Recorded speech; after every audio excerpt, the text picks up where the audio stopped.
Hello there everybody and welcome back to another video, and as you've seen from the title, this is the work that I've done to a Bachmann wagon, one that I've actually seen in real life. It is the second vehicle in this train. So yeah, let's let this roll on by and actually get into the video itself.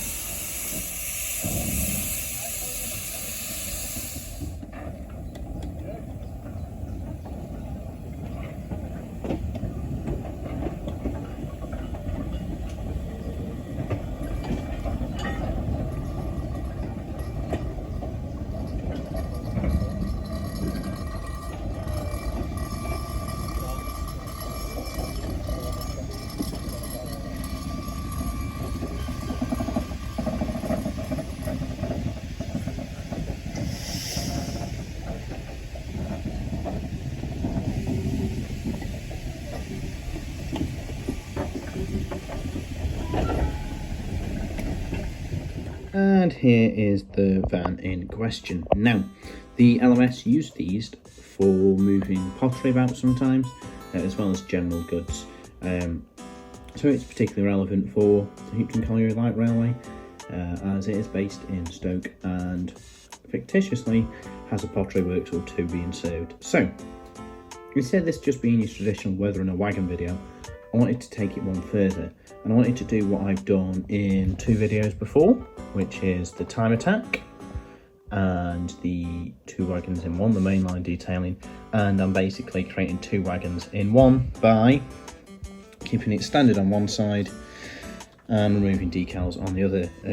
I've already done this with an extra pen like this one. It was this one.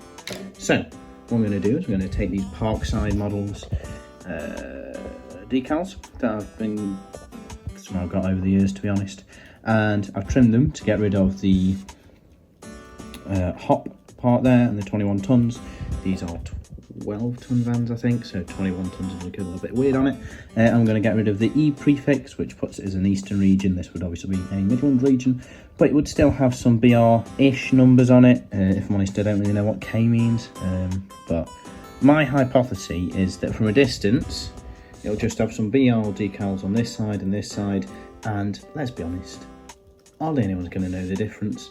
And if anybody does know the difference, feel free to argue with me, because that sort of stuff's fun. But to me, it doesn't really matter.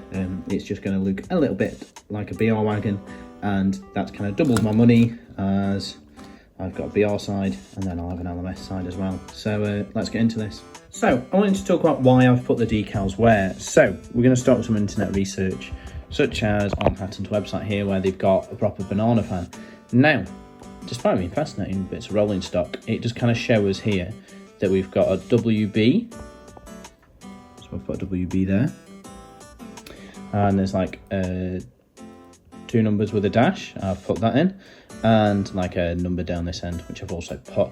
Now, obviously, I use loads of videos from the Foxfield at the start, which is great, but that represents the LMS side of it rather than the BR. So I've kind of had to do some research as to vaguely what they'd be. None of the numbers are right, I know that, but it gives us an idea really of where the decal should be. And if I'm being completely honest, I'm not convinced many people will notice, but I'm telling you because we're all friends. So yeah, I'll seal them in with some hairspray, and we'll move on to some weathering. Here is me doing some weathering to the wheels. I just mixed up a grimy, dirty, browny grey colour, just to make it look like it had been in service for a decent period of time. I think I got that look. To help it with that look again, I picked out some of the planks on both sides in different colours of wood. On the LMS side, there's less side wood picked out, and the other side there is significantly more on the BR side, where it is significantly older. A couple of different wood tones used on this. Games Workshop are really useful for it. The Citadel paints are really nice and can be applied really well with a cocktail stick. Okay, so I just wanted to kind of show you how I was rusting parts of the roof up. Just picked out some parts where the metal would be with some rust colours, but I've just begun streaking on some parts. Obviously this is the BR side, so I'll make it a little bit rustier. Basically I'm looking for that tonal variation that happens when rust goes a little bit watery and runs. So I've got this, which is a makeup brush, I believe, and a little bit of Umbro's rust weathering powder, and you just gently got to bring it down.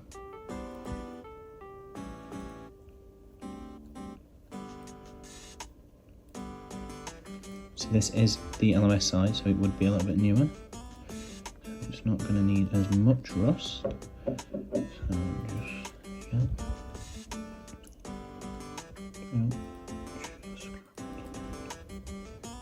There we go, just gentle strokes like that.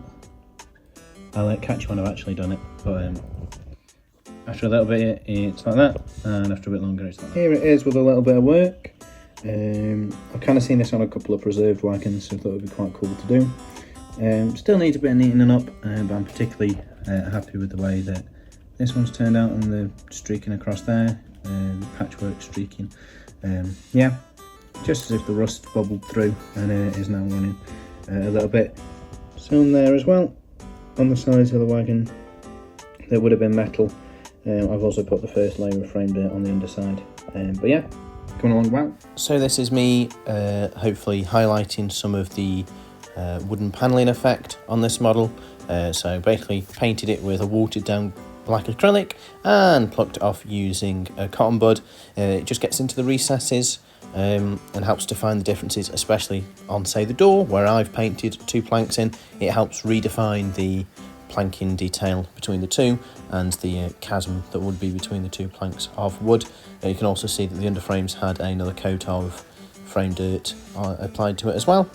But yeah, obviously this was applied differently across the different sides to suit its purpose. Okay, this is how we're looking. I'm quite happy with it. Going on to the VR side. There we go, quite happy with it. You can see that the frame has got some different coloured pigment on it, and obviously the black weathering that we've done with the acrylic paint has come off quite well on the body. So what I'm going to do, I'm going to blend it together using some of this greyish tone that'll hopefully blend the two together and make everything hopefully fit. So here it is. I think it looks good. On reflection, I wish I'd have lightly weathered less the LMS side. I'm really pleased with the BR side. I think that looks quality. The LMS side, maybe a little bit too far weathered wise, but we can learn for next time, and I don't think it looks terrible, especially when it's paired up with something like Katie, which is also quite heavily weathered, so they complement each other quite well. Like I say, the BR side I think is my favoured side. You can see the LMS coming through a little bit, and it just looks knackered, doesn't it? Yeah, quite proud of it. So if you liked it, leave a like. If you didn't, leave a dislike. Let me know how I can improve the model, or the video in the comment section below, and I'll catch you in the next one.